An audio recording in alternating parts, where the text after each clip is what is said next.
This is Euphoria, the digital reader, and welcome to Kindle Unlimited Month. Now, full disclosure, there is no official Kindle Unlimited month that I know of. This is something I just made up. Every January, I'll sign up for Kindle Unlimited and work through books on my Amazon-only wish list. Most of the time, if a book is stuck on Amazon, there's a good chance it's available on Kindle Unlimited. Although I don't buy books from Amazon because you can't own them, Kindle Unlimited is a great service. It's basically reading streaming, and Amazon's Kindle Unlimited library is second to none. In a lot of ways, it rivals a public library, with joining based on a monthly fee instead of residence. This year I got a great deal. 3 months for 99 cents a month, and I have about 7 books I want to get through. I'll probably only use Kindle Unlimited for about 2 months or until I finish those 7 books.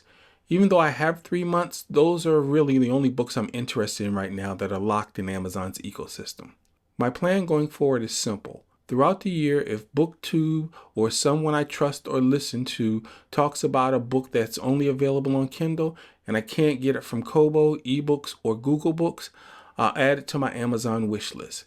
Then next January, I'll sign up for Kindle Unlimited again for a month or two and catch up on everything. Most books that are locked into Amazon's ecosystem end up being available on Kindle Unlimited anyway. In fact, there's only one book on my list that wasn't, and that was The Case of the Velvet Claws by Earl Stanley Gardner, a Perry Mason novel. That one isn't on Kindle Unlimited, so I'll just wait and see if it ever shows up on another ebook store. One thing I should mention, I'm going to be tougher on series for these books than usual. Because they're stuck on Kindle, they really need to be worth it. If the first book in the series isn't a 4 or 5-star read, then I'm done with the series as a whole. Now here are the 7 books I'm planning to read.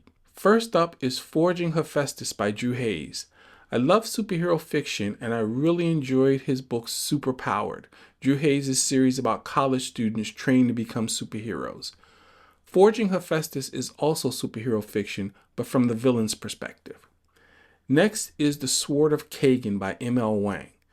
I've heard nothing but good things about this book. I almost bought it about 6 months ago, but since it was only available on Amazon and I had stopped buying books there, I added it to my Amazon-only wish list instead. Then there's Waking Magic by Martha Carr and Michael Anderle. This one's been sitting in my wish list for so long that I don't remember why I added it. I mean, it's urban fantasy and I'm a big fan of the genre. I just don't know why I chose this particular series. It's the first book in the series, so I'll see if it's good enough to continue. Another book I want to try is Cop Hater, the first novel in Ed McBain's 87th Precinct series. I've already read He Who Hesitates from that series and I loved it, so I want to see if the earlier books are equally good. If it's a 4-star read, I'll keep going. If not, I'll wait and see if these ever become available elsewhere. There's also Security for Hire by Renee Jagger and Michael Anderle. It's urban fantasy about a female dwarf who works as a bodyguard. That's basically all I know, but the premise alone was enough to get me interested. Then we have Sword and Thistle and a Halfling's Harvest by S.O. Rowland. These are part of the Tales of Andrea series. They're cozy fantasies similar to Legends and Lattes by Travis Baldree. I gave the first book, Cursed Cocktails, 5 stars, so I already know I'll be finishing these. A 4th book is coming out in April 2026, and I'm hoping, maybe, that it won't be locked to Amazon, especially with Amazon's newer DRM-free author options. I'm not holding my breath, but you never know. And finally, there's Welcome to Pacific City, a superhero anthology by various authors. About 15 years ago, there was a subscription-based site that released superhero fiction set in Pacific City. I love those stories, and a few months ago I wondered if they were ever collected in one book or a series of books, and it turns out they were, into this book. And of course, it's stuck on Amazon.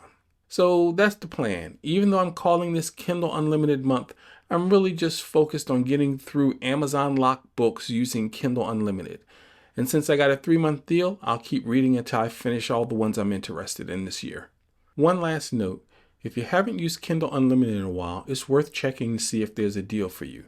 Around this time of year, Amazon often offers deals like the one I got. Trying it for a month or 2 might be worth it. I guess I'll see you on the other side when I do my book life for January and February. This is Euphoria, the digital reader, and keep reading.